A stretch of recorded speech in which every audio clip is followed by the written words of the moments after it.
Hari ini kita akan memasuki topik yang baru tentang mengevaluasi sebuah khotbah, menguji mimbar, evaluasi sebuah khotbah secara Alkitab dan relevan.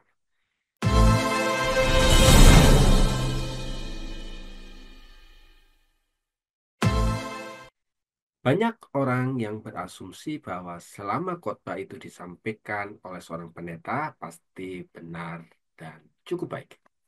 Namun, apakah setiap khotbah memang benar atau cukup baik? Kiranya evaluasi kita bagi seorang pengkhotbah dan bagi jemaat akan menolong kita untuk melihat bahwa khotbah bukanlah sesuatu yang mudah, tetapi khotbah merupakan sebuah proses kita secara berkomunitas. Permasalahan dari sisi jemaat cukup banyak. Ketika seorang jemaat harus mengevaluasi sebuah khotbah, tentu hal yang pertama yang dia akan rasakan adalah tidak tahu apa yang harus dievaluasi. Banyak jemaat tidak memiliki kerangka berpikir atau tools untuk menilai apakah sebuah khotbah itu baik secara teologis, ekspositoris, maupun secara aplikatif yang bersifat relevan. Ketidaktahuan ini akibatnya membuat evaluasi itu menjadi sesuka hati, enak didengar, menyentuh, atau lucu.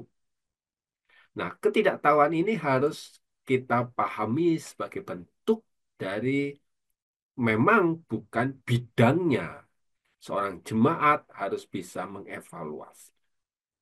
Dari sisi jemaat juga, Bapak, Ibu, Saudara-saudari, rekan-rekan hamba Tuhan, evaluasi itu selalu mengandalkan emosi dan gaya daripada penyampaiannya.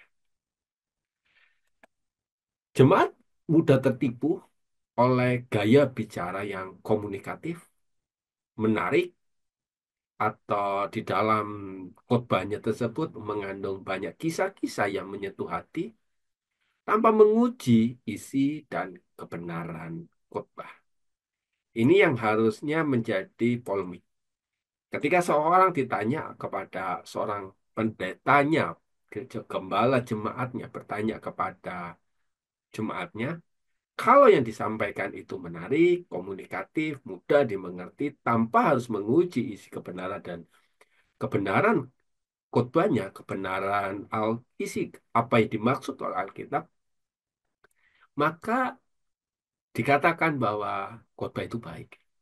Demikian sebaliknya, jika seseorang menguji dan nilainya itu benar, kebenarannya sesuai dengan apa yang dimaksudkan oleh Alkitab, tetapi karena delivery-nya, penyampaiannya tidak menarik, tidak menyentuh hati ataupun emosi bahkan akal, maka bisa jadi khotbah tersebut di, mendapatkan sebuah label buruk.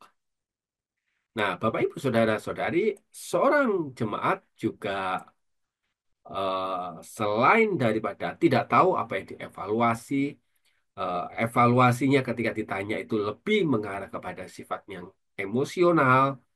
Tetapi mereka kalau ditanya untuk mengevaluasi sebuah khotbah, mereka lebih takut untuk disebut sebagai pribadi yang menghakimi. Ada sebuah perasaan di dalam diri seorang jemaat untuk menilai seorang khotbah, seorang khotbahnya bukan pengkhotbahnya, tapi khotbahnya itu seperti disamaartikan seperti orang yang dia sedang melawan pendeta. Toh menghakimi hamba Tuhan. Padahal ada perbedaan antara mengevaluasi secara sehat dan sikap sebagai pemberontak. Nah, mengapa hal ini enggan untuk dilakukan di dalam oleh seorang jemaat? Karena mereka sebetulnya takut untuk menghakimi. Selain itu, saya memandang bahwa adanya sebuah eh, sikap kurang matangnya, kurang percaya dirinya secara kerohanian dan secara teologi. Ini yang dari sisi jemaat sehingga jemaat yang tidak dibekali dasar Alkitab yang kuat, akan sulit sekali mengevaluasi ajaran apa yang disampaikan di dalam mimbar. Lebih condong mengarah kepada sifat-sifat yang sifat penyampaian. Keempat hal inilah yang saya pandang ini menjadi permasalahan evaluasi ketika seorang jemaat diikutsertakan untuk melakukan sebuah evaluasi sebuah khotbah. Berbeda dengan dalam diri seorang pengkhotbah. Evaluasi jarang dilakukan, jarang dievaluasi khotbahnya karena takut diukur atau dikritik. Lebih lebih tepatnya sebagai bahan perbandingan dengan hamba-hamba Tuhan yang lain. Banyak para pengkhotbah tuh merasa tidak nyaman jika khotbahnya itu dinilai atau dikomentari. Ini bisa terjadi karena perasaan yang tidak aman, bahkan status yang disebut sebagai status ego rohani. Yang kedua, ini sebuah pengalaman, bukan sebuah proses studi. Beberapa pengkhotbah lebih bergantung pada pengalaman atau gaya pribadi daripada dia menggali teks Alkitab yang lebih dalam. Dalam hal ini, yang utama adalah sebuah pengalaman. Kalau pengalamannya lama, dia berkhotbah, semakin dia hebat. Tapi sebetulnya ini adalah sebuah proses studi juga sebagai seorang hamba Tuhan untuk bisa menyampaikan apa yang dia harus berikan kepada jemaat. Selanjutnya, saya juga menemukan ini menjadi sebuah titik permasalahan juga, yaitu dalam diri seorang pengkhotbah ini enggan untuk dilakukan sebuah perbaikan. Memang tidak semua pengkhotbah, tidak semua gembala, tidak semua pengkhotbah juga bersedia mendengar sebuah umpan balik dari rekan, dari kawan, dari tim, dari rekan-rekan jemaat pelayanan yang memang dari dasarnya ingin melakukan perbaikan dalam diri seorang pengkhotbahnya, gembalanya, dan juga di dalam proses penyampaian Alkitab, proses penyampaian dia berkhotbah. Tetapi juga saya memandang bahwa banyak sekali terjadi salah perspektif, persepsi, maksud saya, tentang kata evaluasi.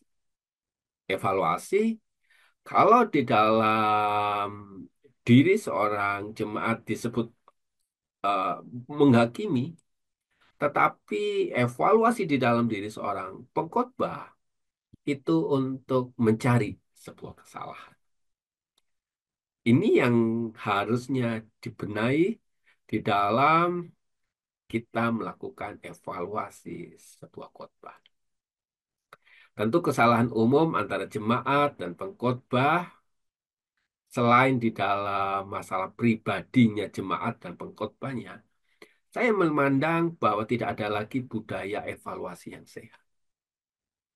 Banyak gereja yang tidak memiliki sebuah sistem, sebuah kebiasaan untuk menilai khotbah itu secara berkala dari berbagai sisi untuk melihat sebuah dampak yang maksimal, dampak yang baik. Yang kedua, saya melihatnya permasalahan yang tidak dilakukannya sebuah evaluasi, sebuah khotbah adalah kurangnya dialog antara gembala jemaat dan jemaat yang dilayani. Komunikasinya sering satu arah, terutama pada gereja-gereja yang bersifat karismatik. Gereja perintisan yang dia rintis dari kecil, bertumbuh besar, dan semakin besar, dia merasa bahwa komunikasi satu arah itu sangat penting dan tidak lagi dibutuhkan komunikasi dua arah. Kalau komunikasi dua arah dilakukan, maka itu adalah sebuah kritikan yang terjadi. Dan mengapa evaluasi sebuah khotbah ini tidak dilakukan, tentu Mereka mengkhawatirkan sebuah konflik. Tentu hal ini memang harus disadari akan munculnya sebuah konflik.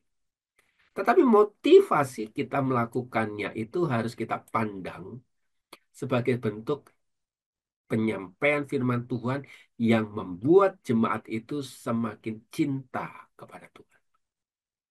Cinta kepada gembalanya. Dan gembalanya cinta kepada jemaat. Jika itu diabaikan, maka evaluasi akan menjadi sebuah langkah awal untuk mencapai sebuah konflik yang ada. Tetapi dengan keterbukaan, dengan evaluasi dan solusi, tentu ada jalan yang lain yang bisa kita capai untuk bisa melihat adanya sebuah hal yang baik untuk kita melakukan sebuah evaluasi di dalam khotbah. Pada pada video-video yang akan datang, saya akan menyampaikan hal tersebut. Kiranya pemahaman yang pertama ini akan menolong kita untuk melihat bahwa Allah sangat mengasihi jemaat dan sangat mengasihi para pengkhotbah. Tuhan memberkati kita.